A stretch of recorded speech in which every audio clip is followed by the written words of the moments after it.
Hi friends, welcome to Fragrance of My Life. நம்ம சேனலில் ரொம்பவே டேஸ்டியான ஹைதராபாதி நிசாமி சிக்கன் பிரியாணி எப்படி செய்கிறதுன்னு பார்த்தோம். அதுக்கு ஏற்ற மாதிரி ஒரு சைட் டிஷ் வந்து செஞ்சு காட்டணும் இல்லையா, அதுக்காக தாங்க இது உங்களுக்காக. மிர்ச்சிக்கா சாலன் இது வந்து பார்த்திங்கன்னா ஹைதராபாத்தில் தான் வந்து இதுவும் வந்து ரொம்பவே வந்து ஃபேமஸ் ஆனது. நீங்கள் வந்து ஹைதராபாத்தில் பிரியாணி சாப்பிட்டாலே உங்களுக்கு வந்து சைட் டிஷ்ஷாக மிர்ச்சிக்கா சாலன் வந்து உங்களுக்கு கொடுப்பாங்க. இங்கே நம்மளுக்கு வந்து எப்படி கத்திரிக்காய் பச்சடியும் தால்ச்சா அந்த மாதிரி கொடுக்குறாங்களோ அங்கே வந்து உங்களுக்கு மிர்ச்சிக்கா சாலன் தான் கொடுப்பாங்க.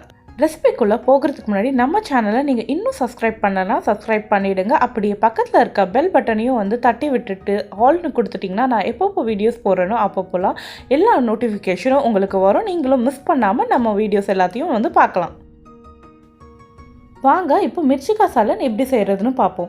ஃபஸ்ட்டு வந்து ஒரு கடாயை நல்லா சூடாக்கிட்டு 3 டேபிள் ஸ்பூன் வேர்க்கடலை வந்து சேர்த்துக்கோங்க. வேர்க்கடலை கொஞ்சமாக நல்லா ஒரு 20 செகண்ட் போல் வறுபட்டதுக்கப்புறமா வந்து இதே அளவு எள்ளு வந்து சேர்த்துக்கணுங்க.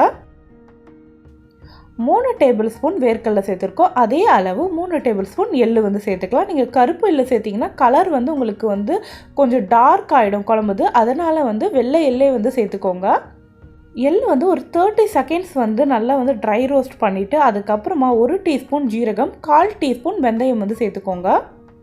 எல்லாத்தையுமே வந்து ட்ரை ரோஸ்ட் பண்ணிக்கணுங்க. வறுக்கும்போது மீடியம் டு லோ ஃப்ளேமில் வச்சே வந்து வறுத்துக்கோங்க. எள் வந்து பார்த்திங்கன்னா வந்து அப்படியே வந்து கொஞ்சம் கொஞ்சமாக மேலே வந்து அப்படியே தெறிக்க ஆரம்பிக்கும். அப்போ வந்து எள் வந்து பொரிஞ்சிடுச்சுன்னு அர்த்தம். அந்த ஸ்டேஜில் நம்ம வந்து தேங்காயை வந்து சேர்த்துக்கலாம். ஒரு 1/4 கப் வந்து தேங்காய் வந்து சேர்த்துக்கலாம். நீங்கள் வந்து துருவின தேங்காயும் வந்து சேர்த்துக்கலாம். துருவின தேங்காயாக இருந்ததுன்னா வந்து ஒரு 2 to 3 டேபிள் ஸ்பூன் வந்து சேர்த்துக்கலாம். தேங்காய் சேர்த்ததுக்கப்புறமா ஒரு 30 செகண்ட் போல் வதக்குனா வந்து போதும். இது எல்லாத்தையுமே நல்லா ஆறுனதுக்கப்புறமா ஒரு மிக்ஸி ஜாரில் வந்து போட்டு நல்லா மையாக பேஸ்ட் மாதிரி அரைச்சிக்கணுங்க. ஆறிடுச்சு, இப்போ நம்ம அரைச்சி எடுத்துகிட்டு வந்துடலாம்.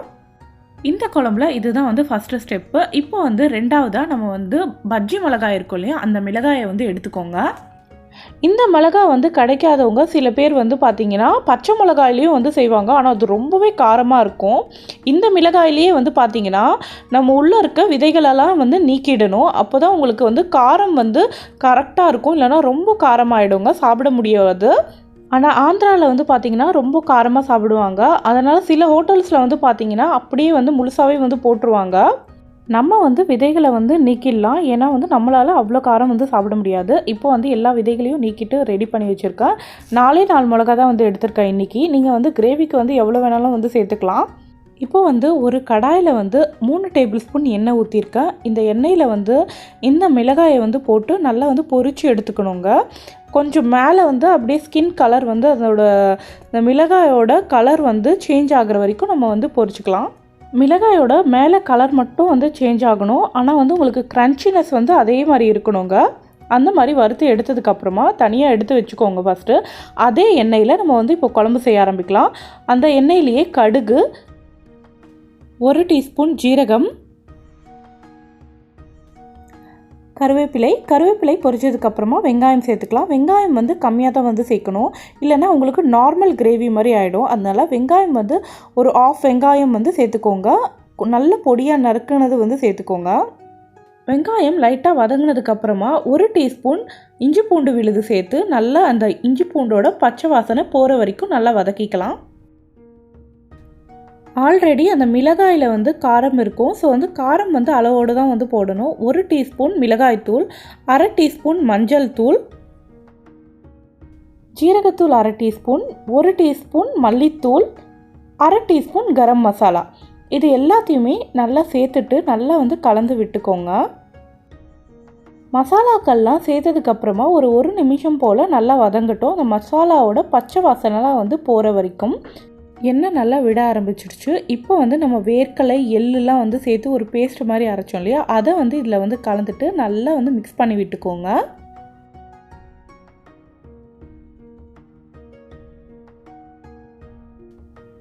எல்லாத்தையுமே நல்லா வந்து கலந்து விட்டதுக்கப்புறமா இந்த கிரேவிக்கு தேவையான அளவு தண்ணியும் வந்து சேர்த்துக்கலாம்.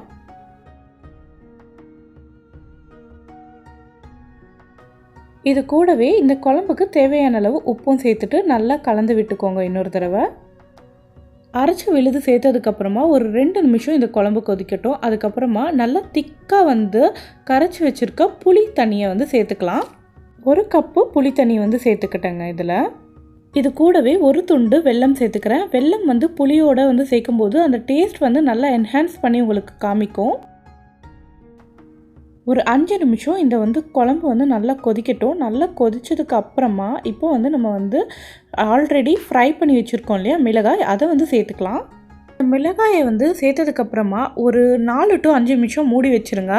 இந்த மாதிரி எண்ணெய் வந்து மேலே பிரிஞ்சு வந்துச்சுனாலே இந்த குழம்பு வந்து ரெடி ஆகிடுச்சுன்னு அர்த்தம்.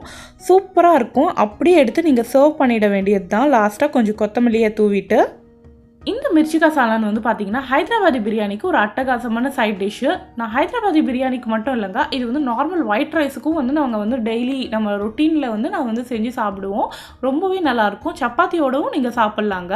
இந்த ரெசிபி உங்களுக்கு பிடிச்சிருந்ததுன்னா லைக் பண்ணிவிடுங்க. செஞ்சு பார்த்துட்டு எப்படி இருக்குன்னு கமெண்ட்ஸில் சொல்லுங்கள். நம்ம சேனலை இன்னும் சப்ஸ்கிரைப் பண்ணலன்னா மறக்காமல் சப்ஸ்கிரைப் பண்ணிவிடுங்க. தேங்க்யூ.